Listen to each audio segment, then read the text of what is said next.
So when I started a beauty brand, I had absolutely no advice, no help. I didn't know what I was doing, and I made tons of mistakes.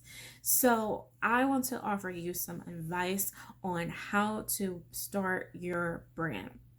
So, step one is to figure out if you want a brand or do you want a side hustle. When I started, I tried to make a side hustle into a brand. But if you just start out and say, no, I'm making a brand, it makes your world a whole lot easier. See, the difference between a brand and a side hustle is a side hustle is more of like a hobby, something you do for fun. You may make product on the side or make earrings on the side and you sell it to your friends occasionally. But a brand is a lot more dynamic. Think of like Nike and Walmart, Target, Target, some of us like to call it. But those are brands. When you think about making a hair product brand, like for instance, my brand is called Curly Temple. That when people think of Curly Temple, they think about hair products for curly hair. I don't sell t-shirts on the side. I don't sell earrings on the side. I don't do your credit report on the side. It's strictly focused on my brand for hair care products. So you need to decipher what you really want to do and what you're going to stick with. Another important thing to separate yourself from a brand to a side hustle is stop doing work for free.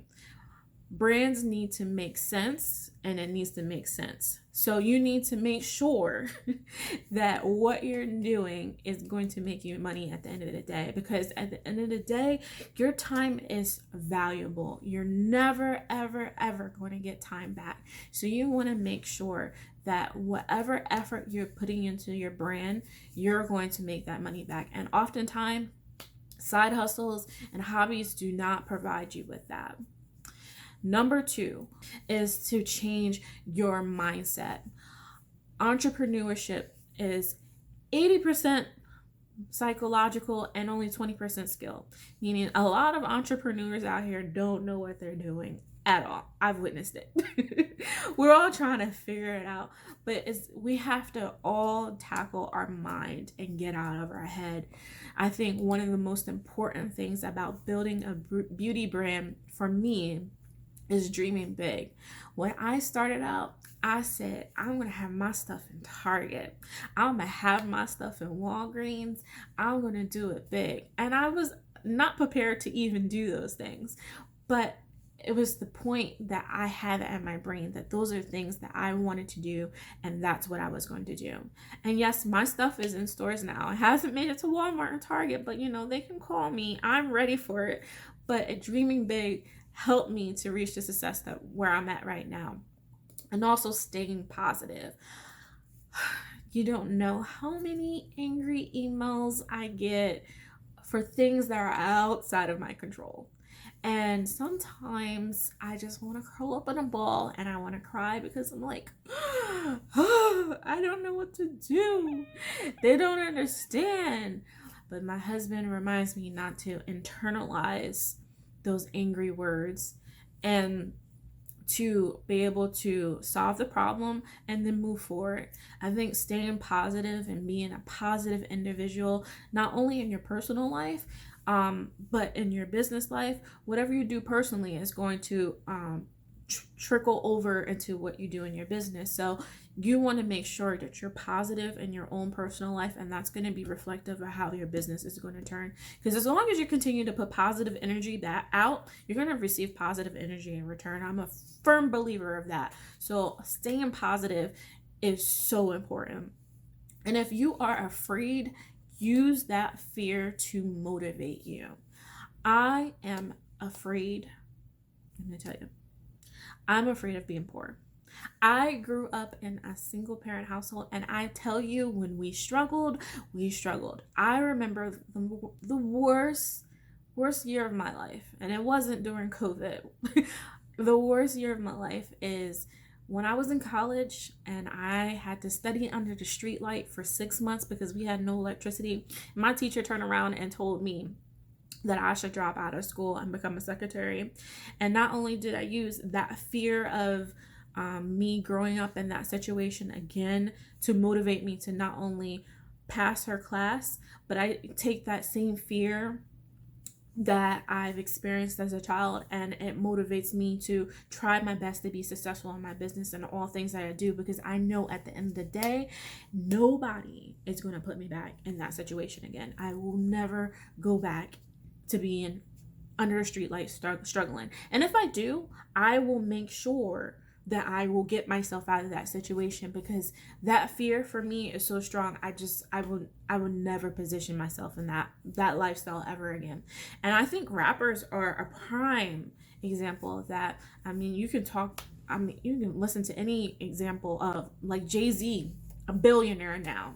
Lil Wayne, I don't think he makes smart financial decisions, but that's a personal thing. But they use their struggle to push them to move forward and do positive things in their life. So I would say use your fears, whatever you've experienced as a childhood, to motivate you to continue to grow your business and push and be great. And number 3, I think is really important, is finding a mentor.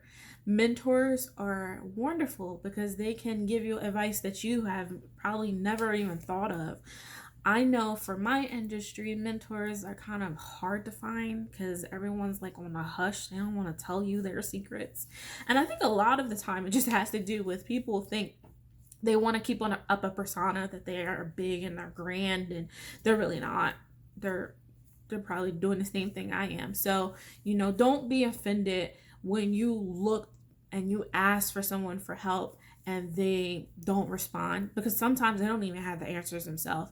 Because at the end of the day, remember, business entrepreneurship is 80% psychological and 20% skill. So maybe they just don't have the answer for you. But finding a great mentor, I think the best information that I've ever received was from reading a book. I mean, there is gold in there. There's no YouTube video out there that's going to provide you the same amount of information that I have learned from just reading books. So finding you a good book to read. The book that I'm reading right now is Think and Grow Rich. Wonderful.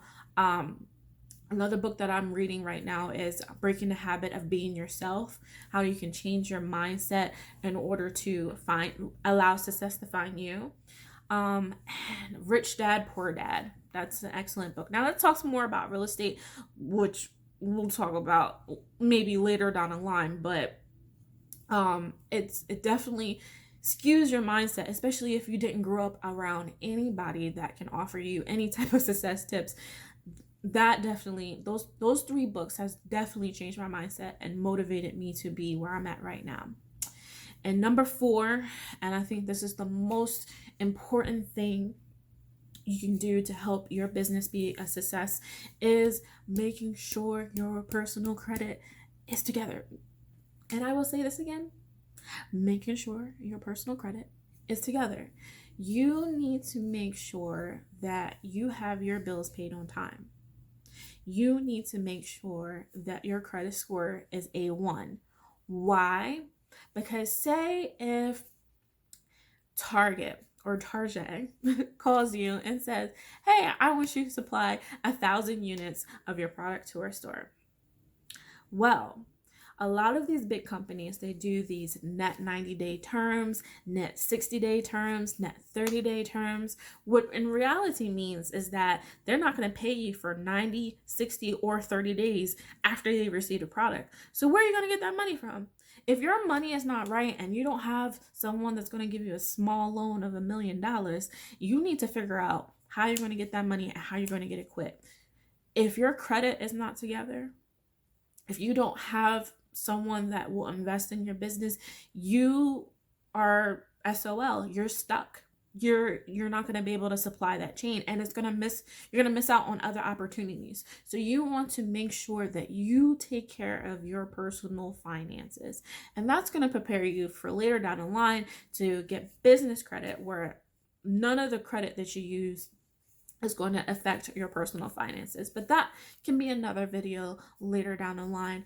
But what I use to help fix my credit, and I did it on my own, and if you can't do this on your own, then you don't need to be running a business, because it's very simple. You don't, it's not a rocket scientist to figure out how to fix your own credit. I went on Brandon Weaver on YouTube.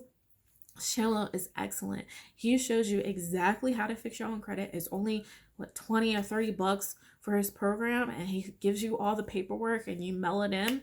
And I raised my credit score 80 points with his program alone. He just explains it to you, you do it, you send it out, and then that's it. And my credit is A1 now, and that has positioned myself to be able to run Facebook ads, purchasing PR, a number of things to market my brand so that other people can see it. And I don't have to use my sweat equity in order to get people to stand out, to see me, and so my business can stand out. So these are my 4 tips in starting your brand. Specifically for myself, a beauty brand, and how I was able to be successful with just getting it off the ground. So hopefully you appreciated this video. If you did, you can like, you can comment, you can subscribe.